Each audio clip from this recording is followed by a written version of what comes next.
The last time I saw my grandmother alive, she made me promise to fight. I didn't understand what she meant then, sitting on the weathered deck of her beach house, watching the waves crash against the shore. Now, as I sit in Samuel's law office, watching my sister's perfectly glossed lips curl into a smile, I finally get it. My name is Louisa, and I'm about to watch my family steal everything that matters. Before we begin the reading, Samuel adjusts his tie nervously. I want to express my condolences to the Russell family. Rose was a remarkable woman. My mother dabs at dry eyes with a monogrammed handkerchief. She certainly was, though those final months. She trails off, shooting me a look that screams, "Don't you dare contradict me!" I was there those final months. Every weekend, while they were too busy to visit, I'd drive to the beach house. Grandmother and I would sit on her porch, drinking tea, talking about everything and nothing. Her mind was sharp as ever, even when her body started failing. Let's proceed. Samuel shuffles papers, his hands trembling slightly. Regarding the primary residence at 1847 Ocean Drive, my sister Stephanie leans forward, pearls catching the fluorescent light.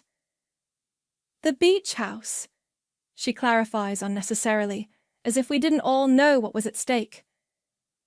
Yes, well, Samuel clears his throat. According to this updated will, dated 3 weeks before Rose's passing, the property is to be transferred in its entirety to Stephanie Russell. The room goes still. I feel 5 pairs of eyes on me, waiting for the reaction, the outburst, the tears. I give them nothing but silence. There must be some mistake, I say quietly, meeting Samuel's gaze. He looks away first. The documentation is quite clear, my father interjects, his voice carrying that familiar, patronizing tone. Your grandmother made her wishes known. Did she? 3 weeks before her death, when she was in a medically induced coma. The same grandmother who told me, not 2 months ago, "This house is your sanctuary, Louisa. Don't let anyone tell you different."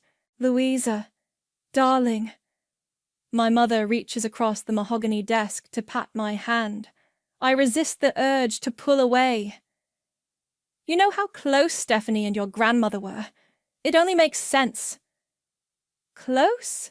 Stephanie visited twice a year, complaining about the sand, the heat, the lack of decent restaurants. I bite my tongue until I taste copper.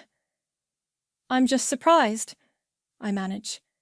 Grandmother always said, Rose said a lot of things near the end.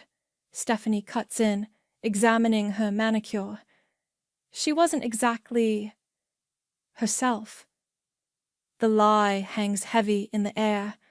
I think of the envelope hidden in my apartment, the one grandmother pressed into my hands that last lucid day. Open this if they try anything funny, she'd said, her eyes clear and knowing. Promise me you'll fight. Well, Samuel continues, shuffling more papers. There are some smaller items to be distributed. Louisa, you're to receive your grandmother's collection of vintage cookbooks and... The jewelry box, my mother interrupts. The one with the paste diamonds. Rose specifically wanted Louisa to have that. She smiles, all teeth and triumph.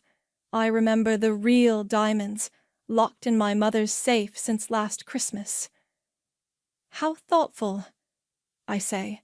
There's also the matter of the trust fund, Samuel continues, but my mind is already racing ahead. Something's wrong. The way Samuel won't meet my eyes, how my father keeps checking his phone, the slight tremor in my mother's perfectly manicured hands. I'd like a copy of the will, I say suddenly, for my records. Of course, Samuel replies too quickly. I'll have my assistant prepare one. Stephanie stands, smoothing her designer dress. Well, If that's all settled, I should get going. Miles is showing me some contractors later. The beach house needs... She pauses for effect. Updating. My stomach turns. Miles Burton, the real estate agent who's had a crush on me since high school. The one who knows every property detail in that beach town like the back of his hand. Lovely idea. My mother beams. The place could use a modern touch. I remain seated as they gather their things, making plans for lunch, discussing renovation ideas as if my grandmother hasn't been gone a week, as if they haven't just stolen her last gift to me. Samuel is the last to leave, pausing at the door. For a moment, I think he might say something, confess something. Instead, he just nods and hurries out. I sit alone in the empty office, my grandmother's voice echoing in my head. Promise me you'll fight. I touch my bag, feeling the outline of the envelope inside. I promise, I whisper, and for the first time since the reading began, I smile.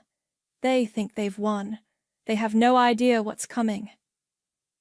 You're being paranoid, Eliana says, sprawled across my couch with a glass of wine. But also completely right. I'm pacing, grandmother's envelope clutched in my hands. For a week, I've carried it everywhere, afraid to open it, more afraid to lose it. The timing doesn't make sense. She was in a coma when that will was supposedly signed. So, open it. Eliana points to the envelope. What's the worst that could happen? Before I can answer, my phone buzzes. Mother. Darling, we're having lunch at La Maison. Join us? Stephanie wants to discuss her plans for the house.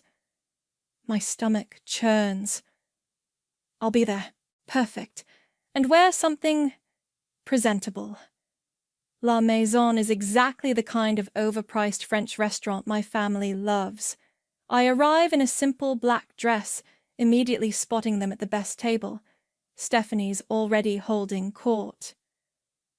The contractor says we can knock down that awful sunroom, she's saying. Replace it with floor-to-ceiling windows. Grandmother loved that sunroom, I say, sliding into my seat. She used to read there every morning. Well, she's not reading there anymore, Stephanie replies sweetly. Times change. Mother signals the waiter. Louisa, you'll get something eventually too, sweetie. Perhaps when your father and I are gone. Speaking of the house, I cut in, I'd love to see the paperwork from the will update. When exactly was it filed? My father suddenly becomes very interested in his menu. Mother's smile tightens. Why does that matter? Curiosity, I shrug. Plus, I was there almost every weekend. Funny how grandmother never mentioned changing her will. She didn't want to upset you, Stephanie says. Obviously. Obviously, I echo. Almost as obvious as her signing documents while in a coma. The table goes silent. Mother's fork clatters against her plate. What exactly are you implying? Father asks, his voice low. Nothing. I stand up. Just finding it hard to eat. Must be grief. I leave them sitting there, my mother already launching into damage control. She's always been dramatic. That afternoon, I visit Samuel's office unannounced. His assistant tries to stop me, but I push past her. The filing date, I demand, walking straight to his desk. When was the will amendment filed? Samuel goes pale. I can't discuss that without... 3 days before she died, I say. When she was unconscious in the hospital. Want to explain that? He starts gathering papers, hands shaking. Miss Russell, I'll have to ask you to leave. Fine, but I'm sure the State Bar Association will have questions too. His head snaps up. Please, don't. There was pressure. Your mother. Save it. I cut him off. I'll be back with my lawyer. Outside, I call Miles. He picks up on the second ring. Hey, stranger. Just talked to your sister about renovation plans. She's got big ideas for that place. When did my parents first contact you about selling? There's a pause. What? The beach house, Miles. When did they start planning to sell it? Oh, about 2 weeks ago? Right before your grandmother. Wait, was I not supposed to? I hang up, my hands shaking. 2 weeks ago, before the will reading, before they even knew they'd get the house. My phone buzzes again. A text from Eliana. Found something. Come over now. 20 minutes later, I'm staring at her laptop screen. She's pulled up county records, property documents, legal filings. Look at the timestamps. She points. The amendment was uploaded to the system at 11:42 p.m. on the 15th. Your grandmother was admitted to the hospital on the 12th. They didn't even try to hide it, I whisper. There's more. Eliana clicks another tab. The beach house? It's already listed as coming soon on 3 real estate websites. They're asking $2.8 million. My vision blurs. The envelope in my bag feels heavy, like it's burning through the fabric. Open it, Eliana says softly. Whatever's in there, it's time. With trembling fingers, I break the seal. Inside are 3 things: a DVD, a legal document, and a handwritten note. The note reads, My dearest Louisa, if you're reading this, they've shown their true colors. Watch the video first, then take the document to Lauren Martinez. She's a lawyer, I trust. What they've done is fraud, plain and simple. But you'll need to be smart about this. Let them think they've won. Let them get sloppy. Then show them what my real legacy is. You. I look up at Eliana, who's already reaching for her laptop. Ready to watch a video? My phone buzzes again. Stephanie. Mom says you're upset. Don't do anything stupid, little sister. Some things are better left alone. I turn off my phone.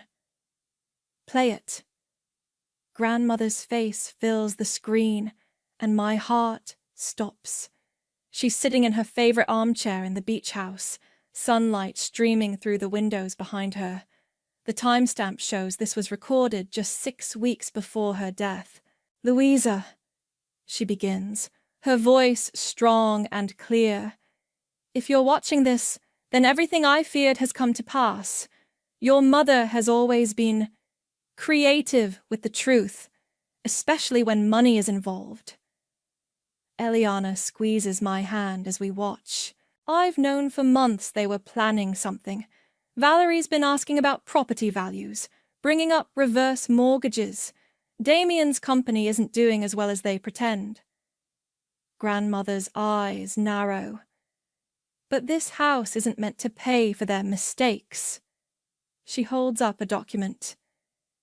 This is a legally binding codicil to my will, properly notarized and filed with the county court. Not with Samuel. I don't trust him anymore. The beach house belongs to you, Louisa. Only you, my breath catches. Eliana pauses the video. Check the envelope again. The legal document matches the one in the video exactly. Notary stamp, witnesses, everything in order. Play it, I whisper. There's something else you should know, Grandmother continues. Something I've kept secret for years. It's about your father, your real father. The room spins. Eliana grabs my arm, but that's a conversation for another day. Right now, you need to focus on exposing what they've done.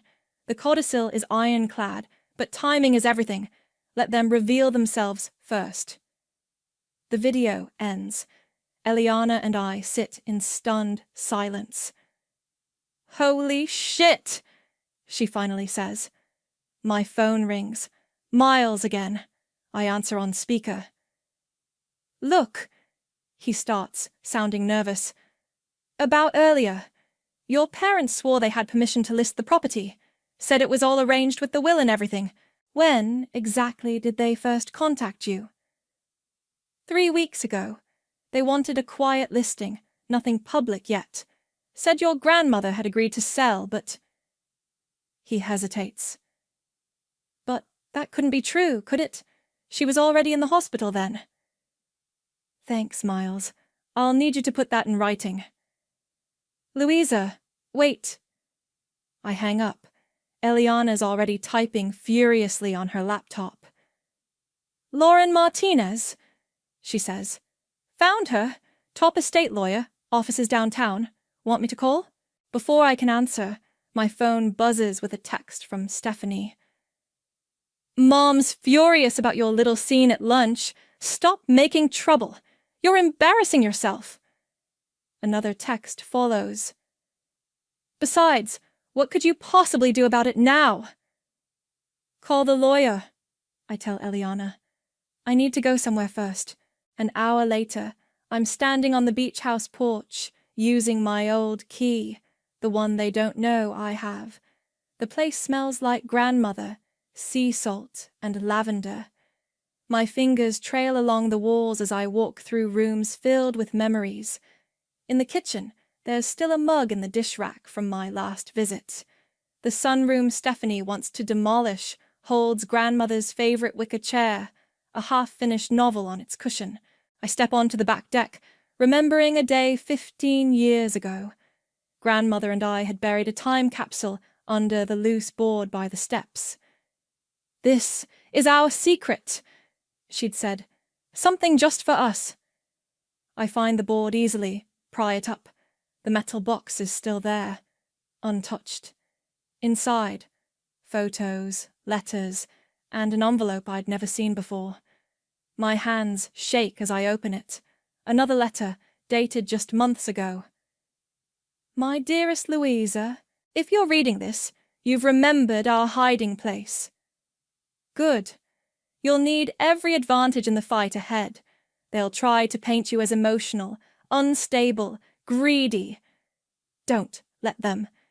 You are stronger than they know.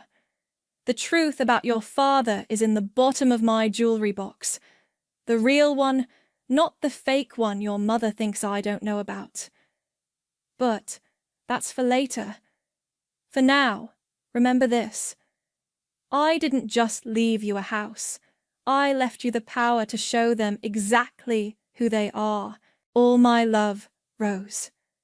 My phone buzzes. Eliana. Lawyer can see us tomorrow at 9 a.m. You okay?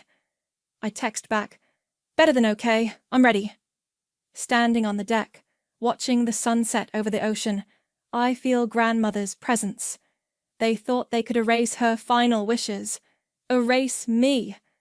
Instead, they've given me exactly what I need to expose their fraud. Another text arrives. Unknown number. Back off now, or you won't like what happens next. I smile, thinking of the evidence mounting in my favor. Bring it on, I whispered to the waves. Bring it all on. Lauren Martinez's office feels more like a war room than a law firm. Documents spread across her desk. My grandmother's video paused on a laptop screen. This is... She removes her glasses. Extraordinary. Your grandmother was brilliant. Can they fight it? I ask. They can try. Lauren's smile is sharp. They'll lose. The codicil is perfect. Filed with the court, properly witnessed, dated well before her hospitalization. Plus, we have the video evidence of her mental competency. Eliana, taking notes beside me, looks up. So, what's our next move? First, Lauren says, we file to contest the fraudulent will, then... My phone buzzes. Mother, I put it on speaker. Darling, the most awful rumors are circulating. Something about you meeting with lawyers. Stephanie's beside herself. Is she? I keep my voice neutral. That's strange, considering she sent me a threatening text last night. Don't be ridiculous. She would never. From a burner phone. Very clever, except she used the same phrase she always does. Back off. Dead giveaway. Silence on the line. Then, what do you want, Louisa? The truth would be nice. The truth! Her laugh is brittle.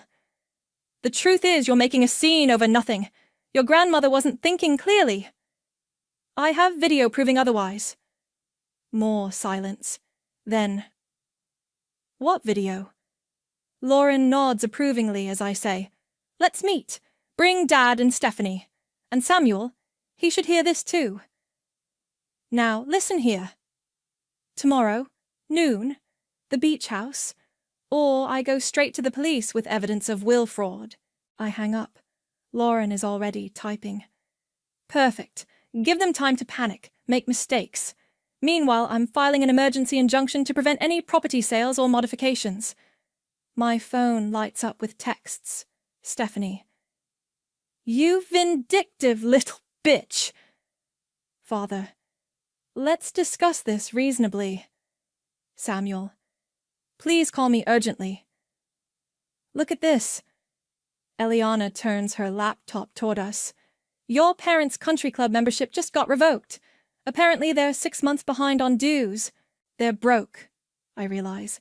That's why they're so desperate to sell the house. More than broke, Lauren adds, pulling up financial records. Your father's company is under investigation for securities fraud. They need liquid assets fast. My phone rings again. Miles. Your mother just called, he says. Offered me a bonus to fast-track the sale. Louisa, what's going on? Cancel the listing, Miles. The house isn't hers to sell. Already done. But she mentioned something about old property liens. Said you might try to cause trouble, but they had paperwork. Fake paperwork. I cut in. Don't get involved. Trust me. After he hangs up, Lauren looks concerned. Liens? They're getting desperate. Good thing your grandmother cleared all debts years ago. We have proof of that too. My phone buzzes with an email. From Samuel. Louisa, I need to confess something. Your mother threatened my practice if I didn't cooperate. I have documentation of everything. I'll testify. Lauren reads it and smiles. They're turning on each other. Perfect. Another text arrives. Unknown number again. Last chance. Drop this, or everyone learns what really happened the night Dad's company lost its biggest client. I show Lauren. She frowns. What's that about? No idea. But Stephanie's trying to blackmail the wrong person. I was in college when Dad's company started failing. Keep that text, Lauren says. Blackmail's a felony. Driving home, Eliana asks, Are you ready for tomorrow? I think of the jewelry box mentioned in Grandmother's letter. The truth about my father. They're not the only ones with secrets. At home, another email waits.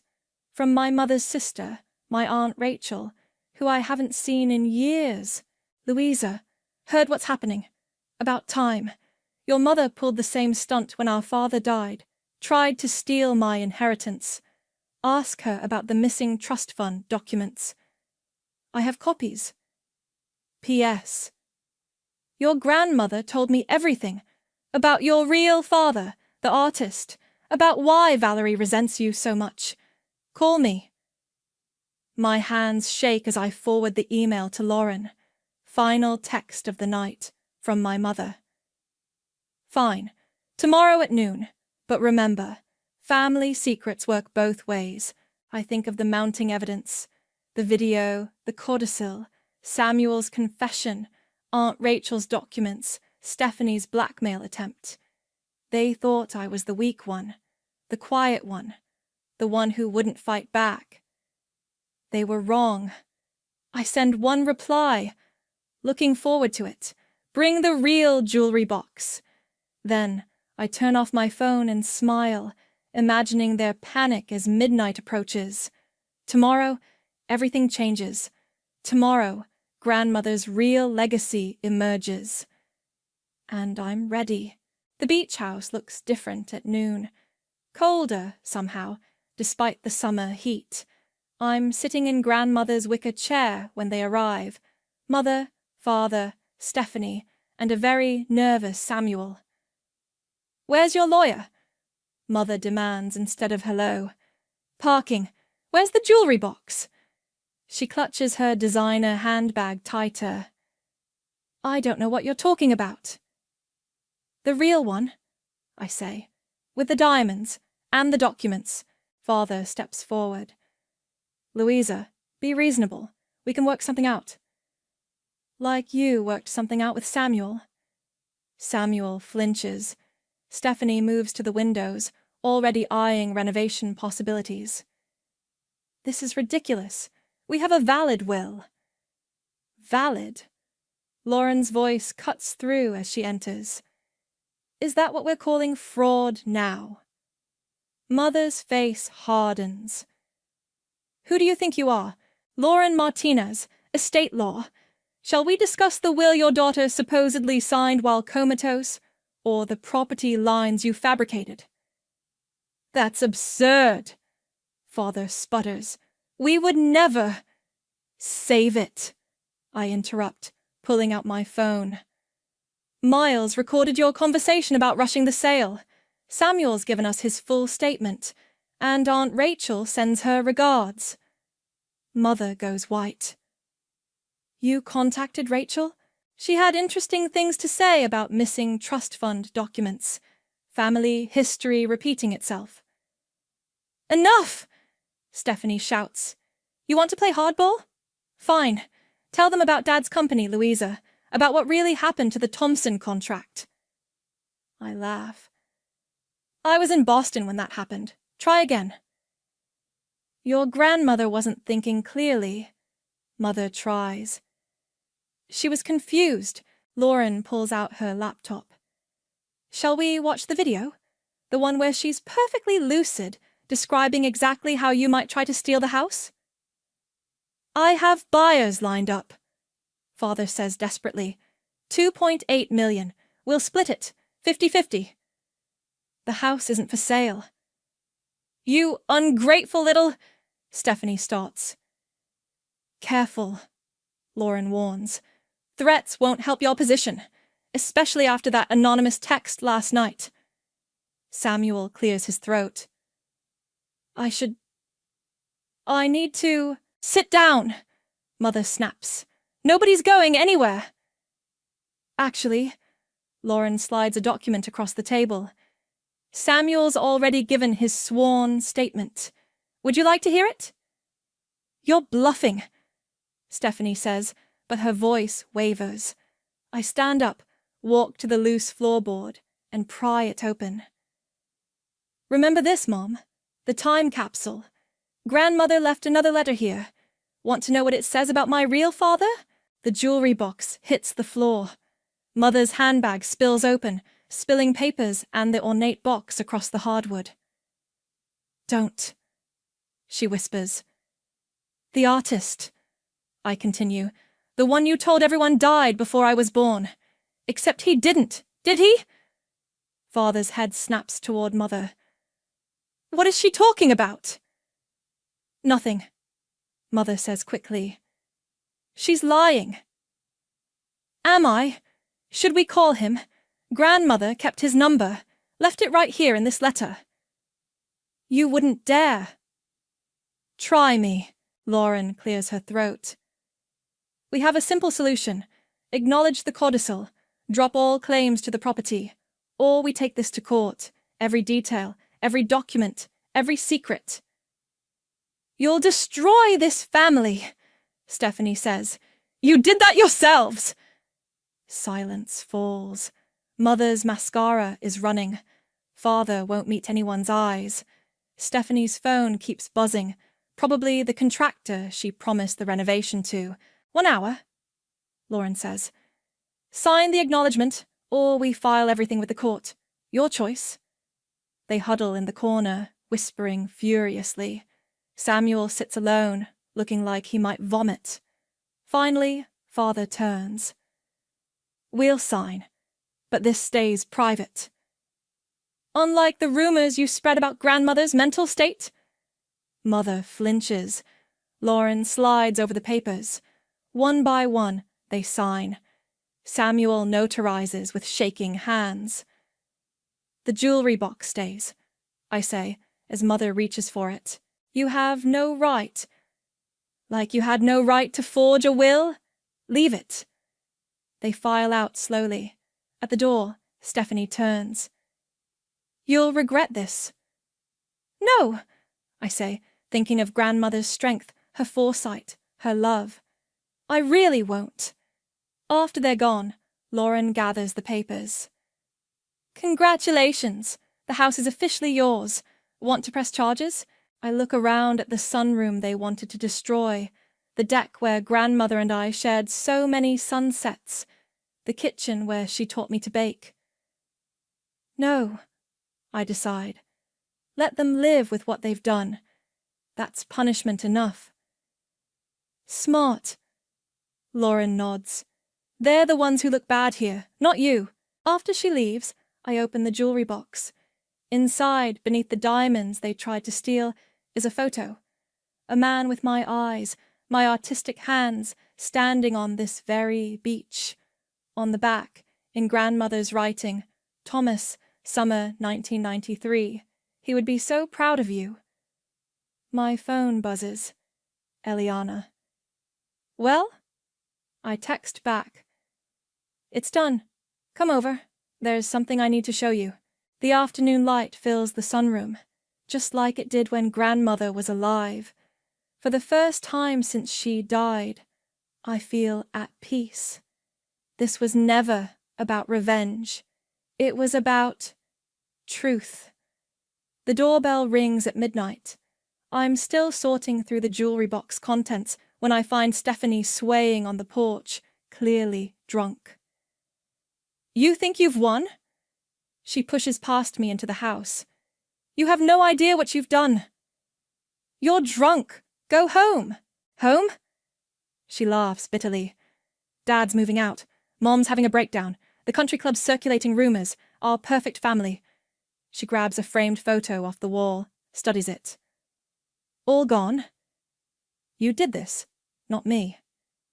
Did we? She turns, eyes glassy. Mom said we had to. Said the company was about to crash. Said this house could save everything. I take the photo from her shaking hands. By stealing it. By surviving! She slumps onto the couch. You don't understand. We're not like you. We can't just exist without the status, the connections. So, that makes fraud okay?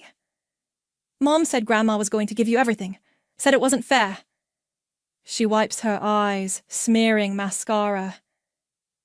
Said you weren't even really family. The photo in the jewelry box burns in my pocket. Because of my father? Thomas. She spits the name. The artist who seduced Mom one summer. She never got over him. Never got over the fact that you look just like him. My heart stops. What? Oh. Stephanie's laugh is ugly. She never told you. Thomas wasn't some random fling. He was Mom's great love before she met Dad. She got pregnant. He wanted to marry her, but Grandma said no.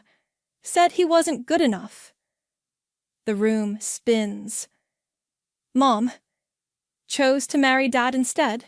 Family pressure, money, status. Then you came along, looking exactly like the man she gave up. Stephanie reaches for her purse, pulls out a flask. Every time she looks at you, she sees her biggest regret.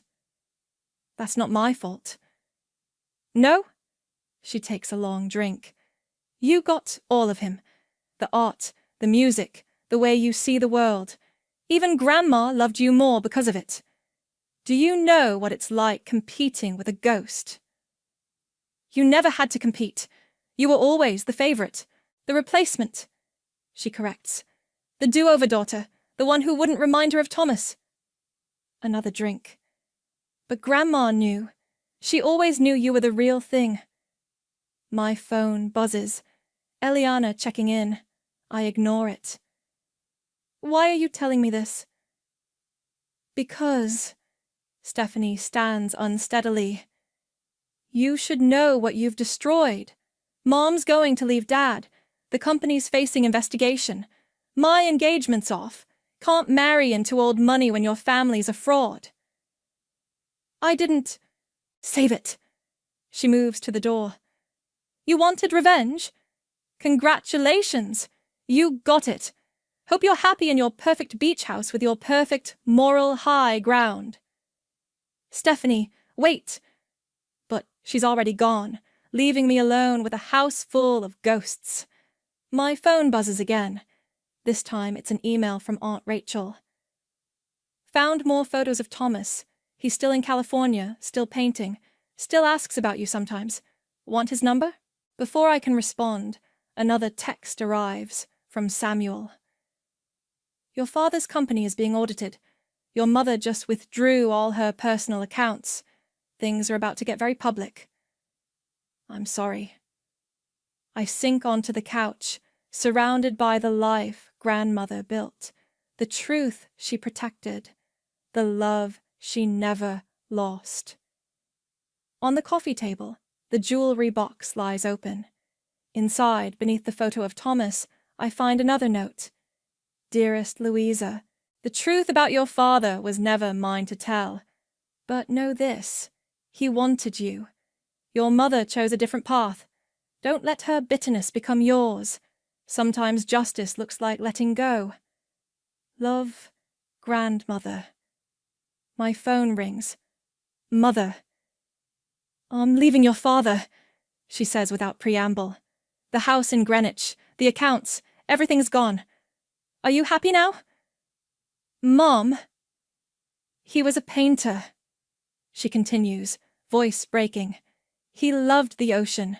You have his hands. I know. Silence stretches between us, heavy with decades of unspoken truths. I never meant... She starts. It wasn't supposed to. Goodbye, Mom.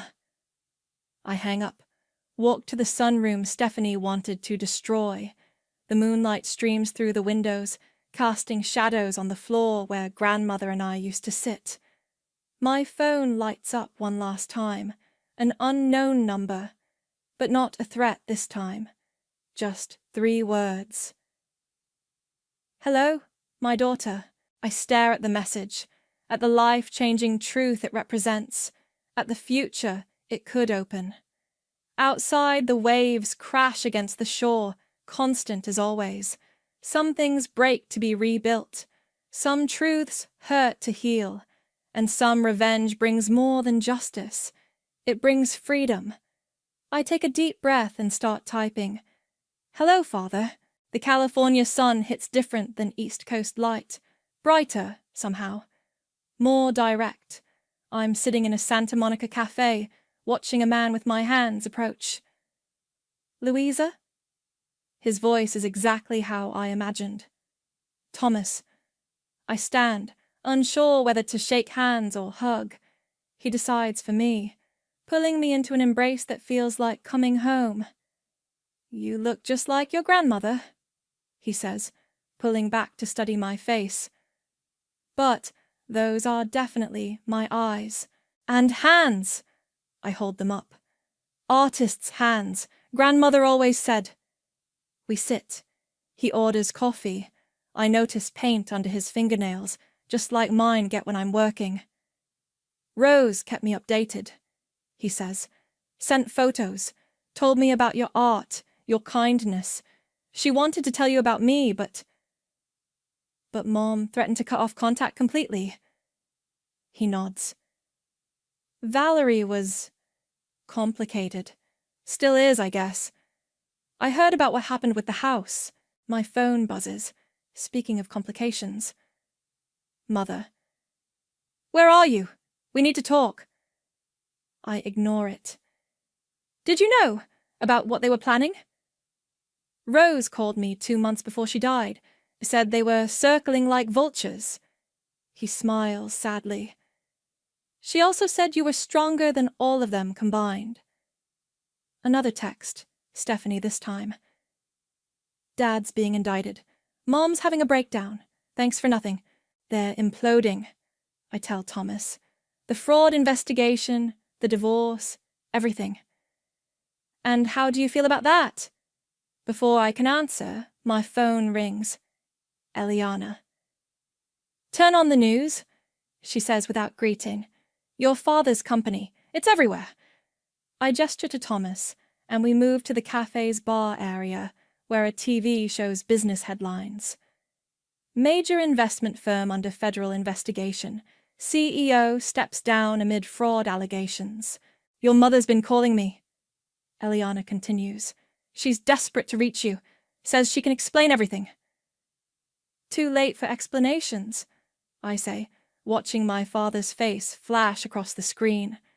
Thomas touches my arm. You don't owe them anything.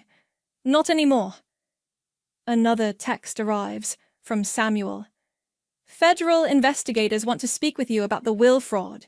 It's connected to larger financial crimes.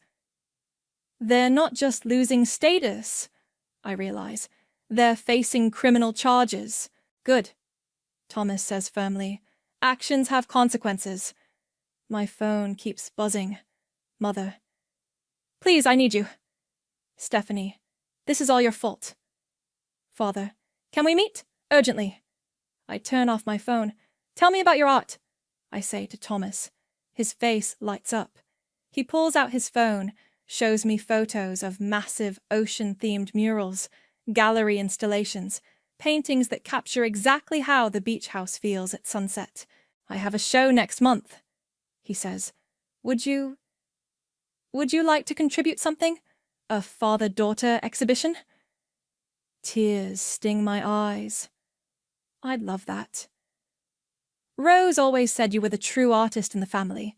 Said you saw beauty where others saw profit. The cafe TV switches to footage of my mother leaving a courthouse, face hidden behind large sunglasses. The headline reads, Socialite wife named in fraud investigation. They wanted to tear down grandmother's sunroom, I say suddenly. Turn the beach house into some modern showpiece. And now? Now I'm thinking of turning it into an art studio, maybe offering classes for kids who can't afford fancy lessons. He grins. Rose would love that. My phone lights up one final time. Aunt Rachel. They're looking for you. Don't let them manipulate you back in. You're free now. Thomas sees the message. Are you? Free? I think about the beach house, standing strong against the waves, about grandmother's quiet strength, her careful planning, her unwavering love, about the truth she protected until I was ready to handle it. Yes, I say, finally. Then, let's talk about that exhibition. I'm thinking Ocean's Daughter for a title. Perfect. I smile. But first, tell me everything. Start from the beginning. As Thomas begins the story of that long-ago summer, I feel grandmother's presence. She knew this day would come, knew that sometimes the best revenge isn't destruction, but creation. Not tearing down, but building something new. My phone stays dark. Let them panic. Let them face their consequences. Let them learn what it means to lose everything they valued over love. I have my father's hands, my grandmother's strength, and a future bright as California sun. Sometimes justice looks like letting go, and sometimes it looks like finally holding on to what matters. So, Thomas says, eyes twinkling, about that summer I met your mother, and for the first time in my life, I hear the truth from someone who has nothing left to hide. The beach house looks different, with easels in the sunroom. Children's artwork covers the walls where family photos once hung, bright splashes of creativity replacing stiff portraits of false perfection. "Miss Louisa!" Emma, one of my youngest students, tugs my sleeve. "I painted the ocean like you showed me." I kneel beside her easel, taking in the wild swirls of blue and green. "It's beautiful. You captured the movement perfectly." The doorbell rings. Through the window, I see Thomas walking up the path, carrying fresh canvases. Behind him, Eliana directs caterers setting up for tonight's gallery opening. "The Prodigal Daughter's Art Sanctuary," a familiar voice says. I turn to find Aunt Rachel in the doorway. "Rose would be proud." "You made it." "Wouldn't miss it." She surveys the transformed space. "Heard from your mother?" "She's in Switzerland. Stephanie's in rehab. Father's lawyers are still negotiating his plea deal." "And you?" I gesture to the sunroom full of young artists, the walls of emerging talent, the space grandmother protected for exactly this purpose. "I'm exactly where I should be." Thomas enters, setting down the canvases. "Ready for tonight? The gallery owner from Los Angeles is coming." "First," Rachel interrupts, "there's something you both need to see." She pulls out an envelope, another one of grandmother's secrets. "Found this while cleaning out her safety deposit box. It's for tonight. Inside is a letter and a check with more zeros than I've ever seen." "Her real savings," Rachel explains. "She kept it separate from the accounts your mother knew about. The note says, 'For the art school. Let it be your legacy, not their redemption.'" Thomas reads over my shoulder, whistling softly. "That would fund scholarships for decades." The doorbell rings again. Through the window, I see a familiar car. "It's Mom," I say. "Want me to send her away?" Thomas offers. I think of grandmother's last note. Sometimes justice looks like letting go. "No, I'll talk to her. She's thinner, less polished, no designer clothes or perfect makeup. She looks real." "The house," she says, looking past me at the transformed space, "is so different." That was the point. She notices Thomas through the window, flinches slightly. "You found him." "He found me. The truth has a way of surfacing." "I never meant—" She starts, then stops. "I'm sorry. For everything. I know. The art school. It's wonderful. Mother would have loved it." "She did. She planned it. All of it." Mom nods, tears forming. Would it be possible to see some of your work, just once?"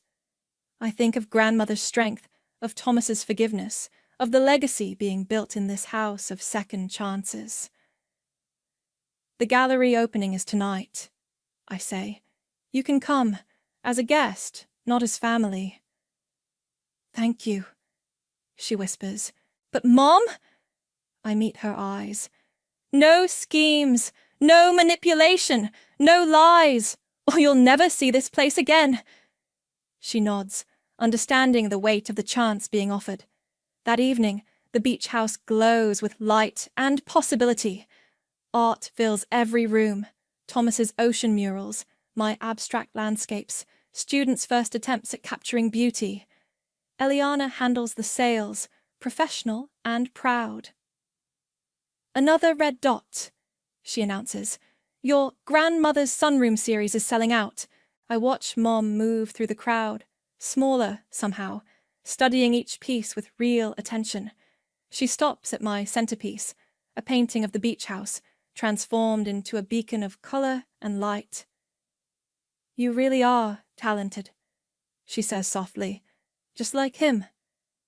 "Just like myself," I correct. She nods, accepting the boundary, and moves on. Thomas appears at my side. The LA Gallery wants to represent us both, together. Perfect timing. I hand him grandmother's check. We'll need a bigger studio for all these scholarships. Rachel joins us, champagne in hand. To Rose. She raises her glass. Who knew exactly what she was doing? Looking around at this transformed space, at the art, the students, the second chances, the truth finally set free. I understand what grandmother meant. Revenge wasn't about destroying them. It was about building something they could never touch. The sun sets through the sunroom windows they wanted to demolish, painting the space in colors no renovation could improve. Somewhere, grandmother is smiling. To legacy, I raise my glass. The real kind. Outside, waves crash against the shore, constant as truth, powerful as justice, endless as possibility. Inside, art blooms where lies once grew. This is what winning really looks like. Not destruction, but creation. Not revenge, but renaissance. And it's beautiful.